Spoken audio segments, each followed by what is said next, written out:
Começando mais um Mudando de Rota. A felicidade dos gregos é essa, um instante de vida que vale por ele mesmo. É fácil dar exemplo do que a felicidade não é. Eu fui jantar na casa de um amigo domingo, e o filho dele estava estudando matemática. E eu perguntei para o menino, pô, cara, estudando matemática domingo? E ele podia ter dito, tio, olha que tesão de equações. Quanto mais embaçada, melhor. Isso aqui é do caralho resolver. Eu sempre resolvo 50 antes de dormir. Mas não foi o que ele falou. Ele falou, eu tenho que tirar 7,5 amanhã na prova. Então eu tenho que fazer essa merda dessa lista, senão eu estou fodido.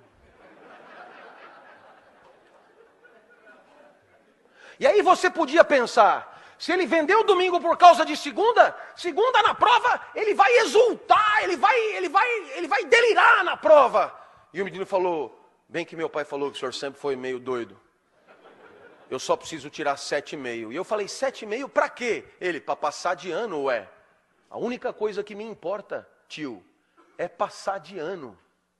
E quando o ano que vem chegar, o menino dirá a mesma coisa, passar de ano. Essa é a escola da tristeza, em que você fica ali esperando o ano que vem chegar, esperando o ano acabar, esperando a vida acabar. A escola da tristeza é ótima, na verdade, porque ela prepara o profissional. Ela prepara o profissional para viver o trabalho da tristeza. Aquele que você espera 30 dias por causa do 5º dia útil. Aquele que você vende a vida por causa do salário. A escola da tristeza é a melhor preparação para a vida triste. A felicidade é um instante de vida que vale por si só. Até os 13 anos eu vivi muito mal. Eu era um CDF ortodoxo, hoje chama de nerd. Tirava 10 em tudo, mas não vibrava com nada. Meu pai tentava, me levava no Morumbi para ver jogo. E ele tinha que me avisar que foi gol. E aí eu vibrava para ele não ficar chateado. E ele, dos caras, caralho, cala a boca que nós vamos apanhar. Meu pai também me levava em escola de arte, né? Argila, pintura, guache, origami. Origami é o pior de todos. Uma folhinha de papel, 600 dobras na ordem certa. E aí tem um passarinho que você chucha no rabo, ele abana os dados. Se você errou uma dobra, fudeu o passarinho. E eles ainda chamam de passarinho da felicidade. A mulher chamou meu pai com uma semana e disse, olha, com seu filho aqui são 4 tipos de aluno. Super talentosos que adoram isso aqui, outros que não têm tanto talento, mas também adoram isso aqui, outros que não têm talento nenhum, mas estão aí se divertindo, e o seu filho, ele não é daqui, pode levar ele embora. Aos 13 anos, o professor de geografia entrou, disse que não ia dar aula. O curso seria só de seminários, e para mim caiu o petróleo. Então, eu me preparei, e chegou o meu dia, subi no palquinho dos jesuítas de São Paulo, olhei para a classe, aquilo estava coalhado de gente. Comigo não tinha bullying, gostavam de mim. Conversar comigo era como ir ao zoológico, uma experiência diferente. Veio gente de outras classes para assistir. Aquilo, gente de pé. E pela primeira vez, ouça-me, pela primeira vez foi legal estar aonde eu estava. Pergunto, é preciso ser filósofo para entender o que os gregos chamavam de felicidade? Eu vou repetir, foi legal estar aonde eu estava. Pela primeira vez em 13 anos. Por quê? Porque até então eu sempre esperava acabar. Esperava a aula acabar, esperava o treino acabar, esperava a aula de arte acabar, esperava... Ali não, eu não queria que acabasse. E para não acabar, eu não começava. E olhava para todos. Esse cara é mais doido do que eu imaginava. O professor se irritou, o senhor engoliu a língua, eu tive que começar. E cheio de entusiasmo, falei tudo o que eu sabia em 15 minutos. E um amigo levantou a mão e disse, professor, deixa ele continuar falando, é tão legal o jeito que ele fala. E o professor disse, ele tem 50 minutos para falar, ele que fale. E a bola veio para mim. A bola do Muricy veio para mim. Quando a bola vem para você, e aí, velhinho, vai viver como? Você é livre, decide. Eu não sabia mais nada para dizer. Se eu fosse respeitar a geografia, eu tinha que dizer, eu não sei mais nada. Mas o meu corpo dizia, 13 anos de uma vida de merda, agora que tá do caralho, não sai daí. Mas eu não tenho mais nada para dizer, inventa qualquer porra, mas não sai daí. Então eu decidi inventar sobre o petróleo. Lembrei do meu pai. Meu pai nunca passou na porta de uma faculdade. Mas o meu pai dizia coisas que depois eu encontrei na mais sofisticada filosofia. Tem um filósofo chamado Nietzsche, que escreveu um livro dificílimo chamado Assim Falava Zaratustra. E o Zaratustra tem uma hora que ele diz mais ou menos assim. Leva o tempo que for para perceber qual é a tua praia. Leva o tempo que for para perceber qual é o teu lugar. Mas depois que você descobriu, não recue ante nenhum pretexto. E o meu pai dizia, para trás nem para pegar impulso. E sempre com um carinho. Ixi, aplaudir. E depois sempre com um carinho, seu bosta. Eu lembrei do meu pai e comecei. Até aqui eu falei das diversas bacias petrolíferas pelo mundo, está no livro de vocês, eu não vou me estender. A partir de agora eu vou tratar de um outro tema mais fino, mais sofisticado, que é a qualidade do petróleo. Tem petróleo bom e tem petróleo que não presta. Anotem porque vai cair no vestibular.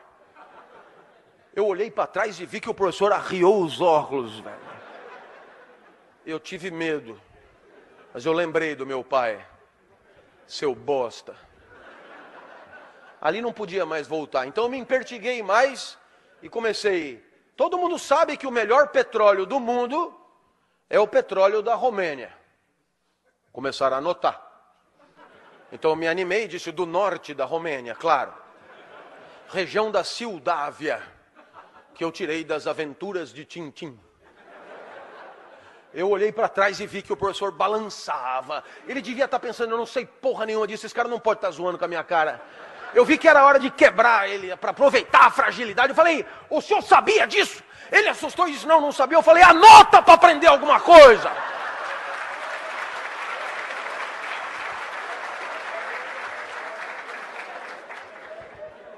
A hora que eu mandei ele anotar as coisas que eu estava inventando, ele não reagiu. Eu falei, esse lugar é do caralho, velho. Eu não precisava me lembrar de nada, eu inventava tudo, a minha aula melhorou demais.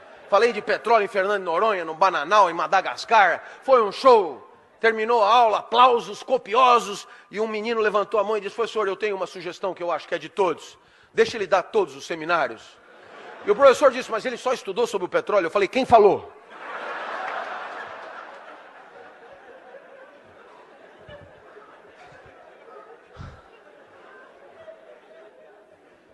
Eu saí dali correndo, fui encontrar o Fusca branco do meu pai. E o meu pai me viu correndo pela primeira vez, eu nem andava, eu me arrastava. Ele viu correndo, o que aconteceu? Eu comecei a contar o que tinha acontecido e meu pai entendeu. A vida tinha valido a pena ser vivida naquele lugar. Um instante de vida que valeu a pena viver ali, dando aula. Lição para toda a vida. Um lugar que é o meu. César Cielo, 50 livre. Eu na sala de aula. O senhor se acha. Não é uma questão de dar bem aula. Questão de ser feliz dando aula é outra coisa. É quando vale a pena estar ali, mesmo que não tenha salário, mesmo que não tenha aplauso, mesmo que não tenha recompensa, mesmo que não tenha nada, como de fato não tem. O que eu vou fazer se a vida só é boa ali, dando aula, com um monte de gente assistindo? E você dirá, professor, e essa felicidade que o senhor fala, para o senhor é o quê? Eu poderia terminar aqui a minha palestra com essa para você. Existe uma coisa que é a alegria. Alegria é quando você ganha potência de agir. É Spinoza que define. Passagem para um estado mais potente do próprio ser. Eu acordo de manhã, a minha energia para viver é muito baixa. Acordei hoje às 4, por exemplo. Eu sentei na cama e lembrei. Cumbica, Salvador, Cumbica e USP ainda. Falei, nossa, velho. Aí a minha mulher, sabe como é 25 anos de matrimônio, já houve um tempo que ela dizia, fica mais um pouquinho. Agora ela diz, não vá se atrasar. E com o pé assim.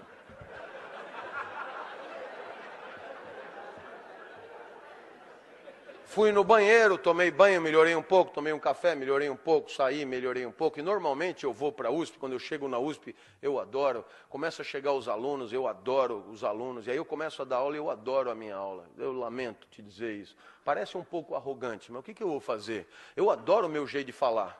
Eu poderia me ouvir eternamente. É impressionante como eu entendo quando eu explico. Então, às 10 horas da manhã, eu estou em cima da mesa gritando, e você perguntará, o que aconteceu entre 5 e 10 da manhã? Resposta de Spinoza, alegria, passagem para um estado mais potente do próprio ser, do próprio ser. Claro que não é sempre assim. 10 horas da manhã, abre a porta, é a mulher do departamento, secretária, a mulher medonha, e ela diz, os outros professores estão reclamando que o senhor grita muito. Pergunto, para onde foi a minha potência de agir? A isso chamamos tristeza, passagem para um estado menos potente do próprio ser. Eu espero que você tenha entendido, você vai pelo mundo, tem coisas que te alegram, tem coisas que te entristecem, e a tua potência vai numa senoide subindo e descendo. Impossível só se alegrar, ninguém consegue se alegrar com o gol do Brasil e com o gol da Holanda, com o gol do Brasil e com o gol da Argentina. Não, a tristeza, obviamente, faz parte da vida. Para haver alegria, tem que haver tristeza. É óbvio que eu disse do próprio ser, porque não tem uma fórmula que dê para todos. E não tem uma fórmula que dê para você para o resto da vida. Porque amanhã você é outro, e o que te alegrou hoje pode não te alegrar amanhã. Você vem pela estrada e para, vê lá rancho da pamonha, você está verde de fome, come a primeira pamonha, a pamonha te alegra fudidamente. Pamonha e você tudo a ver. Pamonha é do caralho, velho. Aí você comete um erro a não cometer, fazer da pamonha um ídolo, fazer da pamonha uma qualidade de vida, uma lição de autoajuda, e pede a segunda pamonha, já vai te alegrar menos. Porque o comedor da segunda pamonha já não é mais o comedor da primeira pamonha. Já tem menos fome, mais glicemia no sangue, etc. Mas você é fiel à pamonha, pede a terceira. Quando chega na 10ª, você tem que parar. A mesma pamonha que te alegrou vai te matar. Você, já virou um suco de milho, na verdade, teu sangue. O que vale para a pamonha vale para qualquer coisa, para o matrimônio, por exemplo. Quase sempre a lua de mel é a primeira pamonha. Depois de 5 anos você não aguenta mais comer pamonha. Aí você começa a querer comer um curauzinho. Mas se você achar que o curauzinho é a solução, tem dia que o curauzinho não tá bom. Talvez por isso a vida que vale a pena seja essa. Uma felicidade assim. Um instante de vida que você gostaria que durasse um pouco mais. Um instante de vida que você gostaria que não acabasse logo. Um instante de vida que você gostaria de repetir. Professor, o que um instante de vida tem que ter para ser feliz? Isso que eu estou te dizendo. E quem é que fala isso? Eu. Dessa vez não é nem Platão, nem Aristóteles, nem Nietzsche, nem Rousseau, sou eu. E o senhor quem é? Clóvis, muito prazer. É que eu não morri ainda, não virei clássico.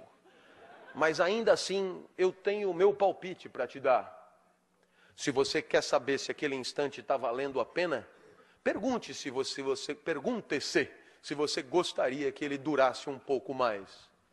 A vida é boa quando você torce para ela não acabar.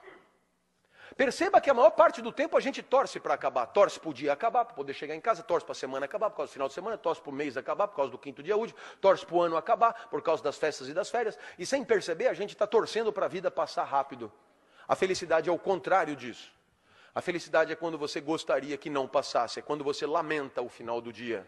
É quando você lamenta o final de alguma coisa que você está fazendo. Como num filme argentino, você até esqueceu que está no cinema, e só se lembra que está no cinema quando o filme acaba, e você lamenta muito de tão bom que era o filme, de tão feliz que você foi.